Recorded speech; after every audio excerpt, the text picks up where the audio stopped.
लोकसभा केन्द्र को घेरी राहुल गांधी केन्द्र सरकार तीव्र भाव में बर्षिवा सहित कड़ा समालोचना करिसेंती विरोधी दल नेता राहुल गांधी। बीजेपी भारतीय जनता को चक्रव्यूह फसाई गृह मध्य कहते राहुल गांधी से कहते महाभारत में जहाँ अनेक वर्ष पूर्व अभिमन्यु सहित होता आज भारतर प्रत्येक जनता सहित करा पद्मफुल सदृश चक्रव्यूह बजेट प्रसंग में कहवा अवसर में केंद्र सरकार को इंटर्नशिप योजनार आरंभ कर पेपर लीक घटना नहीं घेरी देश में टैक्स टेररिज्म चली देश में एक भयर वातावरण रही केन्द्र मंत्री और बीजेपी नेता भयभीत हो रही बजेट में केवल शिल्पपति और केंद्रीय एजेंसी को मजबूत करने को व्यवस्था कर देश में कर आतंकवाद स्थिति रही रोकने को बजेट में कौन व्यवस्था कराई।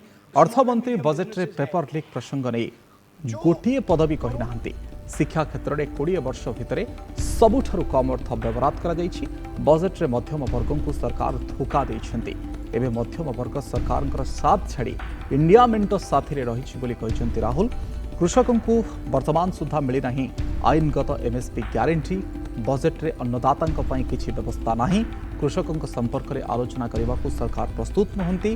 गृह में राहुल बयान में बीजेपी सदस्य अनेक प्रश्न उठाई गृह में दुई पक्षर प्रबल हंगामा होता सेपटे राहुल मंतव्य नहीं प्रतिक्रिया रखिंट प्रतिरक्षा मंत्री राजनाथ सिंह। केंद्र संसदीय व्यापार मंत्री किरण रिजिजू कहते गृह में नियम पालन करंतु राहुल तेणे राहुल मंतव्य को स्वागत करिसेंती कृषक नेता। Agencies, CBI, ED, Income Tax Department of this nation, and the third is the political executive. Speaker sir, these three together are at the heart of the Chakravyuh, and they have devastated this country. That this budget, the sole aim of this budget, iski jo niyat hai, it is to strengthen this framework, the framework of big business, monopoly business, the framework of a political monopoly that destroys the democratic structure, and finally the framework of what one can call the deep state or the agencies. तो tax terrorism के कारण और ये जो आपकी नीतियां हैं जो आपने कोविड के समय बड़े बिजनेसेस की मदद की और जो स्मॉल एंड मीडियम बिजनेसेस थे उनको खत्म किया, उसके कारण आज हिंदुस्तान के युवाओं को रोजगार नहीं मिल सकता है। बेरोजगारी है मगर पेपर लीक भी होता है। तो आपने एक साइड पेपर लीक चक्रव्यूह, दूसरी साइड बेरोजगारी चक्रव्यूह।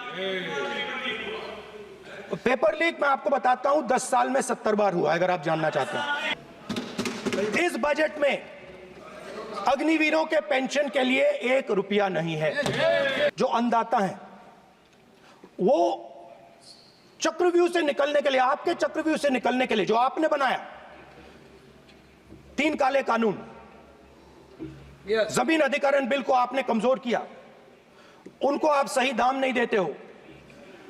इस चक्रव्यूह से निकलने के लिए उन्होंने आपसे सिर्फ एक चीज मांगी है, 2 चीजें नहीं मांगी है, सिर्फ एक चीज मांगी है। उन्होंने कहा है कि हमें लीगल गारंटीड एमएसपी दे दें। देश की सीमा की सुरक्षा जिन बहादुर जवानों के हाथों में रहती है, सेना के जवानों में, यह इतना संवेदनशील मुद्दा है इस देश की सुरक्षा का।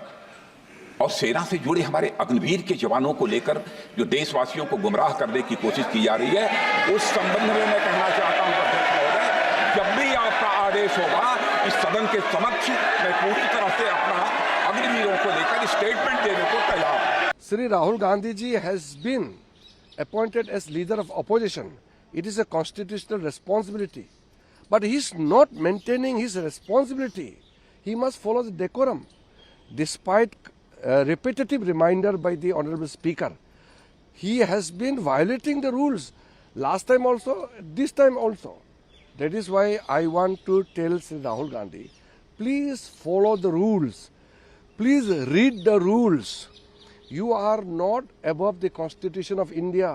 आज जो राहुल गांधी जी ने देश की पार्लियामेंट में कहा है, जो हमने उनसे मुलाकात की थी, जो देश के किसान मजदूर ने एनडीए की ड्यूटी लगाई थी कि आप पार्लियामेंट में हमारे मुद्दों को उठाए, तो आज आपके माध्यम से जो हमें मालूम चल रहा है, अभी राहुल गांधी जी इस मुद्दे पर बोले हैं इस सरकार को एमएसपी लीगल गारंटी कानून बनाना चाहिए। ये अच्छी बात है। अगर विपक्ष पूरा देश के किसान मजदूर की मांग को उठा रहा है तो ये सराहना करने जोग है।